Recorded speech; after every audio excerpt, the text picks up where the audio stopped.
Today is March 24th. Welcome to Big Book Daily. My name is Rob. I am an alcoholic. It's a thrill, honor, and joy to be here with you today as we journey through the Big Book of Alcoholics Anonymous and the 12 Steps and 12 Traditions. Today we're going to be reading out of the Big Book, Personal Stories from Pioneer number 6, Jim's Story, pages 241 through 244. And now the 12 and 12, we are going to continue our journey through Step 10 by reading page 93. So with all that, guys, first of all, right up front, I just want to apologize for my voice, even more than usual. I have a little bit of a cold. It's that seasonal allergy junk, that sometimes we get. But I feel absolutely fine. Life is good. And let's keep on keeping on. So with all that, my friends, let's get to the good stuff. All right, guys. So if you recall from yesterday's reading, Jim's story is getting very, very dark. I mean, he is assaulting his wife. He even stabs her in a blackout. I mean, that's a terrifying thing to happen, and obviously extremely violent. And somehow Vi, Jim's wife, defends him and says, aside from the drinking, he's not that bad of a guy, which is beyond my comprehension, but that's what the story says. So we left off on the bottom of page 241. Let's see if things turn around for Jim here. I worked in the steel mill for possibly 2 months, and then I became disgusted with myself and decided to go back home. I think the thing that galled me was that just after Easter, I had drawn my salary for 2 weeks' work and had decided that I was going to send some money to Vi. And above all else, I was going to send my baby daughter an Easter outfit. But there happened to be a liquor store between the post office and the mill, and I stopped to get that one drink. Of course, the kid never got the Easter outfit. I got very little out of the $200 that I drew on that payday. I knew I wasn't capable of keeping the bulk of the money myself, so I gave it to the white fellow who owned the bar that I frequented. He kept the money for me, but I worried him to death for it. Finally, I broke the last $100 bill the Saturday before I left. I got out of that bill one pair of shoes, and the rest of the money was blown. I took the last of it to buy my railroad ticket. I'd been home about a week or 10 days when one of my friends had asked if I could repair one of his electrical outlets. Thinking only of $2 or $3 to buy some whiskey, I did the job, and that's how I met Ella G., who was responsible for my coming to AA. I went to this friend's shop to repair his electrical outlet, and I noticed this lady. She continued to watch me, although she didn't say anything. Finally, she said, "Isn't your name Jim S.?" I said yes. Then she told me who she was. She was Ella G. When I had known her years before, she was rather slender, but at this time she weighed about as much as she does now, which is up around 200 pounds or very close to it. I had not recognized her, but as soon as she said who she was, I remembered her right away. She didn't say anything about AA or getting me a sponsor at that time, but she did ask about Vi, and I told her Vi was working and how she could locate her. It was around noon, a day or two later, when the telephone rang, and it was Ella. She asked me if I would let someone come up and talk to me concerning a business deal. She never mentioned anything about my whiskey drinking because if she had, I would have told her no right then. I asked her just what this deal was, but she wouldn't say. She said, "He has something of interest, if you'll see him." I told her that I would. She asked me one other thing. She asked me if I would try to be sober if I possibly could. So I put forth some effort that day to try to stay sober if I could, though my sobriety was just a daze. About 7 that evening, my sponsor walked in, Charlie G. He didn't seem too much at ease in the beginning. I guess I felt, and he sensed it, that I wanted him to hurry up and say what he had to say and get out. Anyhow, he started talking about himself. He started telling me how much trouble he had. And I said to myself, I wonder why this guy's telling me all his troubles. I have troubles of my own. Finally, he brought in the angle of whiskey. He continued to talk and I had to listen. After he talked half an hour, I still wanted him to hurry up and get out so that I could go and get some whiskey before the liquor store closed. But as he continued to talk, I realized that this is the first time I'd met a person who had the same problems I did, and who, I sincerely believe, understood me as an individual. I knew my wife didn't, because I had been sincere in all of my promises to her, as well as to my mother and my close friends. But the urge to take that drink was just more powerful than anything else. After Charlie had talked a while, I knew this man had something. In that short period, he built within me something that I long since lost, which was hope. When he left, I walked with him to the streetcar line, which was just about half a block. But there were 2 liquor stores, one on each corner from my home. I put Charlie in the car, and when I left him, I passed both of those liquor stores without even thinking about them. All right, finally we're seeing a little bit of hope here. That's wonderful, so can't wait to go back to this in just a minute. All right, my friends, so if you recall out of the 12 and 12, we are more than halfway through our journey of step 10, which is continue to take personal inventory, and when we were wrong, promptly admitted it. And yesterday we were discussing, one of my favorite paragraphs here from page 92. Finally, we begin to see that all people, including ourselves, are to some extent emotionally ill, as well as frequently wrong. And then we approach true tolerance and see what real love for our fellows actually means. Nobody's perfect.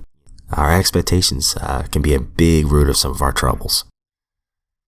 All right, so we're on page 93. We're going to be reading that page, bleeding over to 94 just a little bit. We can try to stop making unreasonable demands upon those we love. We can show kindness where we had shown none. With those we dislike, we can begin to practice justice and courtesy, perhaps going out of our way to understand and help them. Whenever we fail any of these people, we can promptly admit it, to ourselves always and to them also, when the admission would be helpful. Courtesy, kindness, justice, and love are the keynotes by which we can come into harmony with practically anybody. When in doubt, we can always pause saying, "Not my will, but thine be done." And we can often ask ourselves, am I doing to others as I would have them do to me today? When evening comes, perhaps just before going to sleep, many of us draw up a balance sheet for the day. This is a good place to remember that inventory taking is not always done in red ink. It's a poor day indeed when we haven't done something right. As a matter of fact, the waking hours are usually well filled with things that are constructive. Good intentions, good thoughts, and good acts are there for us to see. Even when we have tried hard and failed, we may chalk that up as one of the greatest credits of all. Under these conditions, the pains of failure are converted into assets. Out of them, we receive the stimulation we need to go forward. Someone who knew what he was talking about once remarked that pain was the touchstone of all spiritual progress. How heartily we AAs can agree with him.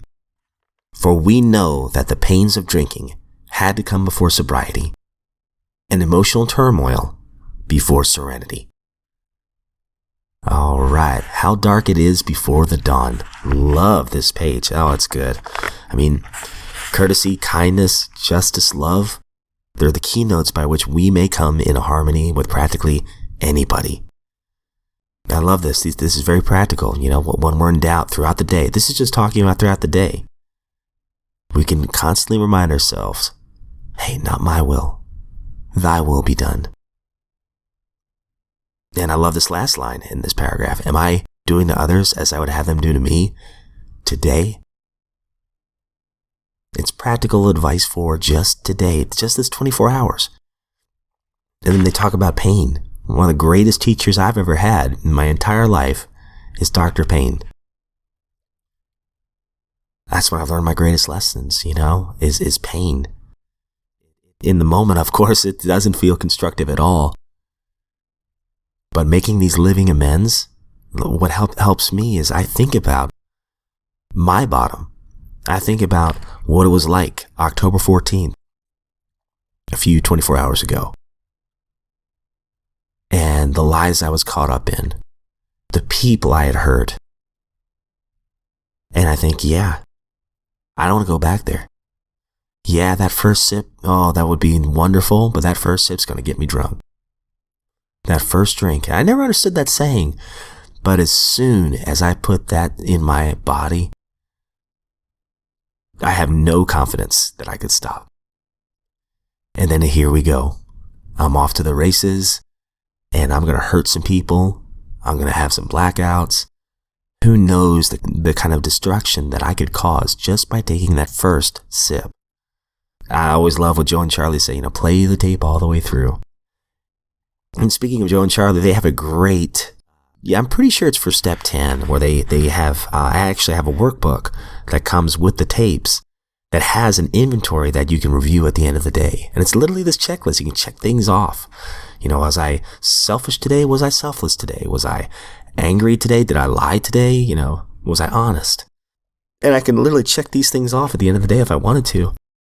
Obviously, it doesn't have to be that formal, but for me, I kind of like the thoroughness of it. So I think I'd like to bring that back. And going back to Jim's story real fast, it is pretty neat, how, in my opinion, the God of my understanding stories work. Jim's been all over the place. He served some jail time. He's been through job after job after job. And on one of these odd jobs that he just takes, just randomly, fixing somebody's outlet, he runs into somebody from AA.